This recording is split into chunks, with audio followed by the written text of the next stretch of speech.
eh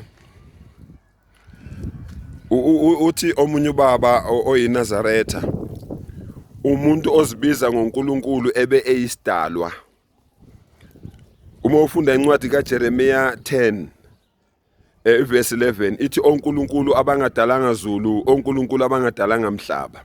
Uthi ke lo baba lo ithi lencwadi kaJeremiya 10 ngelinye ilanga bazobhujiswa, bayobhujwa ngisho sebengaphansi komhlaba labo onkulunkulu labo abangadalanga zulu, abangadalanga mhlaba. Uthi ke lo baba lo oyinazaretha uma yena engama phambi kwabantu akakhathali ukuthi amaNazaretha ayi8 million noma u10 million angakanani, kodwa umuntu mayekhuluma umbhedo ukhuluma umbhedo, yena uzokukhuluma lokho.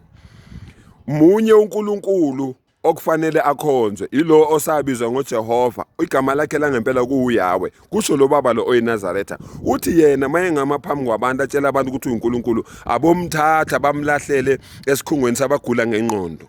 Ngamagama lo baba uthi lo muntu lo othi yena uNkulunkulu ugula ngengqondo kanye nalaba abamkholwayo abayilalelayo lembudane le ayikhulumayo ethi yena uNkulunkulu, bembona emephambi kwabo ukuthi umuntu, bonke labo bantu labo kufanele benzizane, bathathe bayolahlelwa ezikhungweni zabagula ngengqondo. Lalelani-ke komanje njengoba kuwumsombuluko namhlanje kukhulunywa ngeEaster. Abantu abaningi abazi nokuthi Easter yini.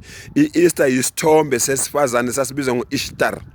uIshtar njengoba wena ucelebrate Easter namhlanje uthi Easter Monday, ukhonza leso sithombe leso, ucelebrate leso sithombe leso. 2 nithi nina uJesu noma angithi uJesu ngingathi uYeshua ngoba uYeshua akafanga. Nithi nina uJesu ufa ngolwesihlanu, ngapha nithi uNkulunkulu wenu. Uthi umbuzo wami lesikhathi ethi ezandleni zakho ngiyawunikela umphefumulo wami, nani khonza bani? Ngoba nithi nidloza nelikhonzi, kodwa nina ngalo lwesihlanu lelo niyadumisa. Nidumisa umuntu ofile, nidumisa idlozi, nidumisa lo moya ongcolile enubiza ngedlozi. Ngomgqibelo usafile lo muntu, kusho nina nithi ngomgqibelo usafile akavuki, kodwa nina niyadumisa ngomgqibelo. Nikhonza bani? Nikhonza idlozi.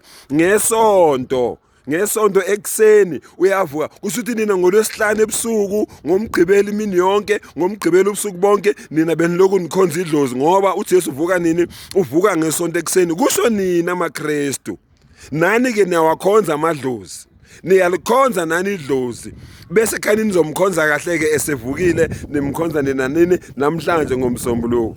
Hayi Nkosi yami, nongaboni uyozabona isiqubulo sami leso ngundaba ezitha. Ngiyabonga kakhulu uNkulunkulu, ngathi nje angavula abantu amehlo, abavula ingqondo babone ukukhanya. Ngiyabonga.